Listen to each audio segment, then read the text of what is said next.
Kawsara Fall Info ngir xibaar yu leer Kawsara Fall Info ngir xibaar yu leer ak topp lépp loo xam ne liggéeyu Mame Cheikh Ibrahima Fall la ak yoonu murit Kawsara Fall Info seen wéttal bi wóor te leer. Bonjour, bonsoir, chers téléspectateurs de Kawsara Fall Info.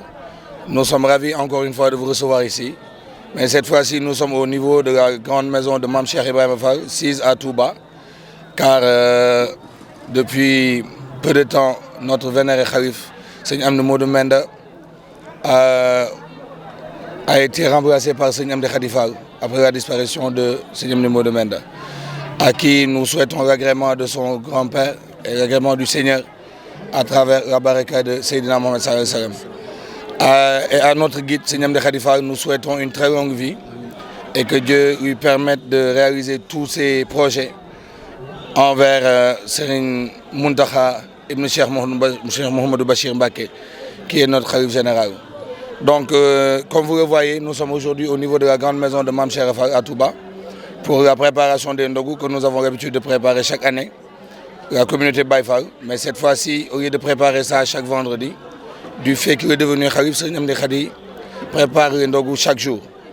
Ce qui est à noter, c'est que le nombre de repas préparés et, on va dire, de mets servis a augmenté entre-temps. Parce que chaque jour aujourd'hui, on prépare un nombre colossal de marmites fait de viande et de poulet entièrement, avec un peu d'oignon, sans pommes de terre, sans accompagnant, pour permettre à ces gens qui sont dans les daras de pouvoir bénéficier de certaines faveurs pendant le ramadan. De ce fait, vu la hauteur et la dimension de ce travail, Serigne Amdi Khady Fall, qui est notre vénéré guide, fait appel à tout le monde, à tous les mourides, à tous les musulmans, à tous les Baye Fall, mais spécialement à ceux qui sont de Kawsara Fall, notre chère maison, la maison de Cheikh Hassan Fall, notre guide. Et il nous demande de venir, d'accompagner les repas à travers nos cotisations.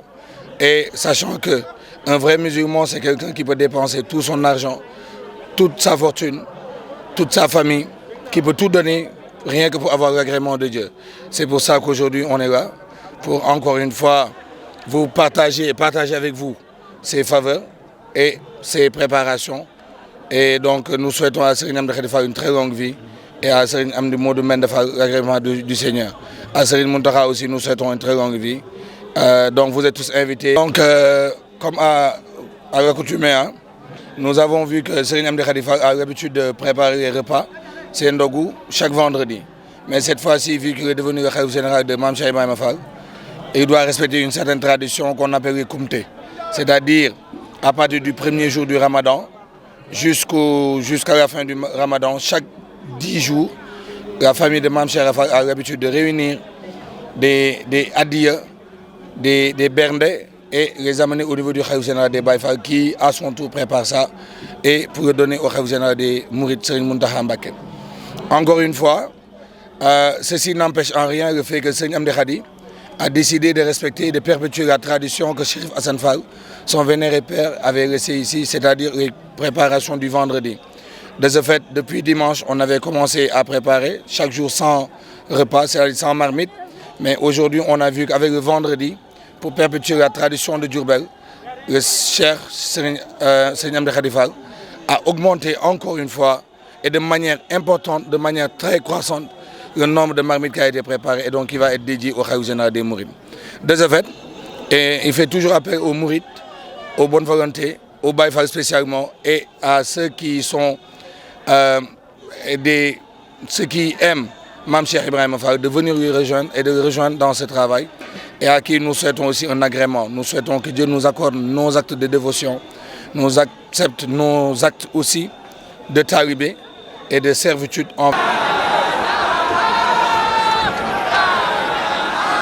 On vous invite tous à venir nous rejoindre par rapport à ça. Merci beaucoup et merci de vous abonner à la chaîne Kawsara Fall Info. Dear ladies and gentlemen, we are very honored and very glad to receive you once again over here. In this time we receive you not at Diourbel but at Touba. We are in the big house.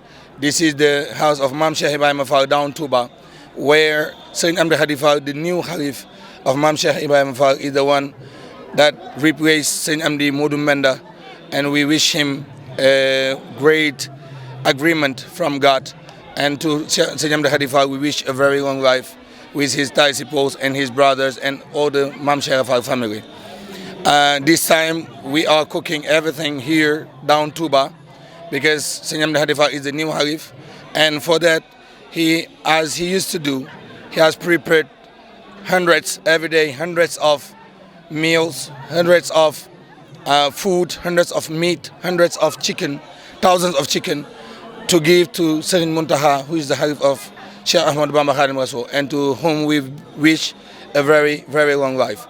For this time, as Baye Fall community used to do, every 10 days we need to gather everything that we have.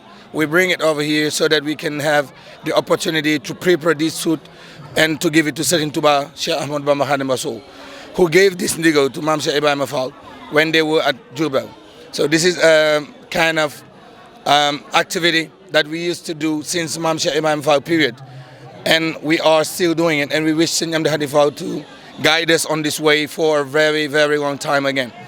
And as you may know, since he had started doing this in 1984 at Diourbel every Friday, he's still doing it on Fridays. So that's why on Fridays he used to increase the number of meals, the number of chicken, so that people will notice that this is the Kausara Day, this is the Friday, and this is the Kausara Day. And we call everybody, all the people that are seeking for God's agreement towards the best devotion ever, which is about feeding people, feeding fasting people, those people who are fasting, who are worshiping God, and who don't have the means to take care of themselves, to eat on time. We call everybody to come and join us in this, in this activity. And we pray the Lord to accept all our acts of devotions and to keep our Sheikh, our spiritual guide, Sëñ Amdi Khady Fall, on earth for a very, very long time again. And with his brother, his elder brother, his Khalif, his Sëñ Mountakha Ibn Cheikh Mouhamadou Bachir Mbacké. And thank you for subscribing on our YouTube channel, Kausara Fall Info. And you can keep in touch with every news, Baye Fall news. And God bless you all, God bless us. And we pray to witness it many years to come again.